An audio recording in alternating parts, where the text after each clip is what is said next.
ইমানের সাথে মৃত্যু হবে এমন কোনো আমল কোরআন সহিহ হাদিসে আছে কিনা?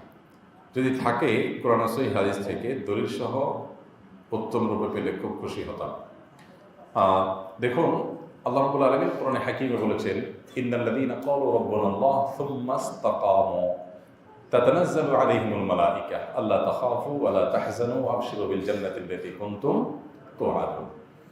এর থেকে বোঝা যায় যারা আল্লাহকে রব হিসেবে স্বীকৃতি দিয়েছেন, সাক্ষ্য দিয়েছেন, এরপর তিনি সঠিক পথে অবিচল থেকেছেন, অটল থেকেছেন, হালাল হারাম মেনটেন করেছেন, আল্লাহর আদেশগুলো মেনে চলেছেন এবং তাকওয়ার উপরে তিনি অবিচল থাকার চেষ্টা করেছেন সারা জীবন, এই লোকগুলোকে আল্লাহ তাআলা তাদের মৃত্যুর সময় ফেরেশতাদের দিয়ে সুসংবাদ দেন।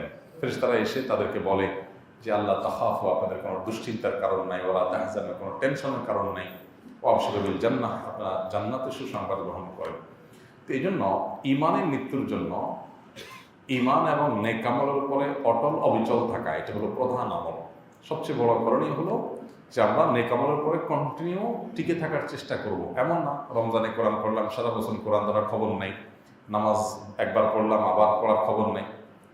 ইমান এবং আমলের চর্চাটা যদি কেউ অব্যাহত রাখে, অটল অবিচল থাকে এবং সরল পথে থাকে, হেদায়েতের পথে থাকার চেষ্টা করে, আল্লাহ রাব্বুল আলামিন তাকে ইমানে মৃত্যু তৌফিক নসিব করবে। এছাড়া নবী করিম সাল্লাল্লাহু আলাইহি ওয়াসাল্লামের দোয়া রয়েছে, আল্লাহ তাআলার কাছে হুসনে খাতেমা তিনি চাইতেন, হুসনে খাতেমা। একটা হাদিসে নবী রাসূলুল্লাহ সাল্লাল্লাহু আলাইহি ওয়াসাল্লাম বলেছেন, ইন্নামাল আমালু বিল খাওয়াতিম, মানুষের শেষ যে অবস্থা এটার উপরে তার সমস্ত আমল নির্ভর করে। অর্থাৎ শেষটা যদি ভালো হয়, নেক আমল হয়, তাহলে তার ওইটাই হলো আসল ভালো।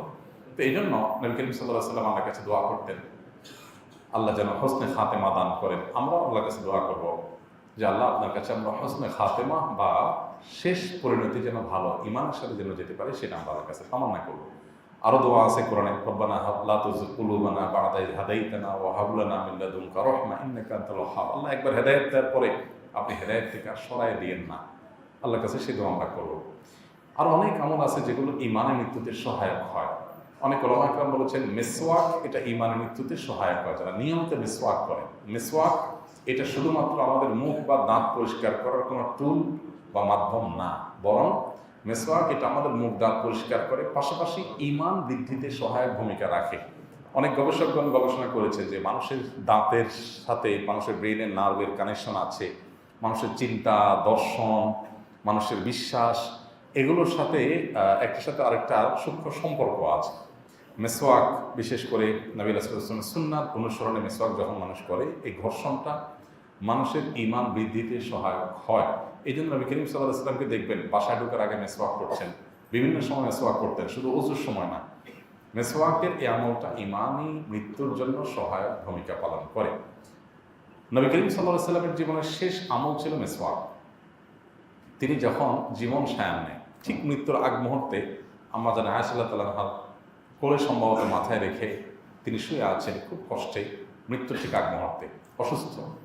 তো এই মুহূর্তে আব্দুর রহমান, যিনি আয়েশা রাদিয়াল্লাহু তাআলার ভাই, তিনি প্রবেশ করছিলেন নবী সাল্লাল্লাহু আলাইহি ওয়াসাল্লামের গৃহে।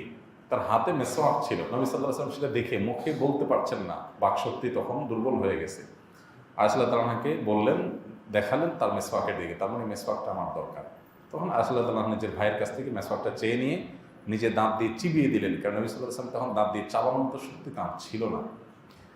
তো দাঁত দিয়ে চাবিয়ে দেওয়ার পর নবী রাসূলুল্লাহ সাল্লাল্লাহু আলাইহি ওয়াসাল্লাম সেটি মেসওয়াক ঘর্ষণ করলেন, করতে করতে এরপরে তিনি একটা পর্যায়ে কিছুক্ষণ পরেই দুনিয়া থেকে চলে গেলেন।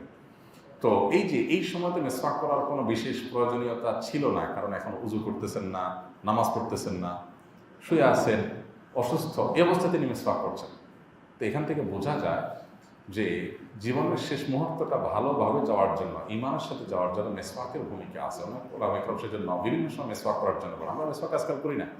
আপনি তৈলাক্ত খাবার খাচ্ছেন, চকলেট জাতীয় জিনিস খাচ্ছেন, সেজন্য আপনি ব্রাশ করেন, কিন্তু মেসওয়াকটা এটা আলাদা একটা আমল হিসাবে নিয়মিত আমাদের সাথে থাকা উচিত এবং করা উচিত আমাদের। আল্লাহ তাআলা আমাদেরকে আমলের তৌফিক দান করুন।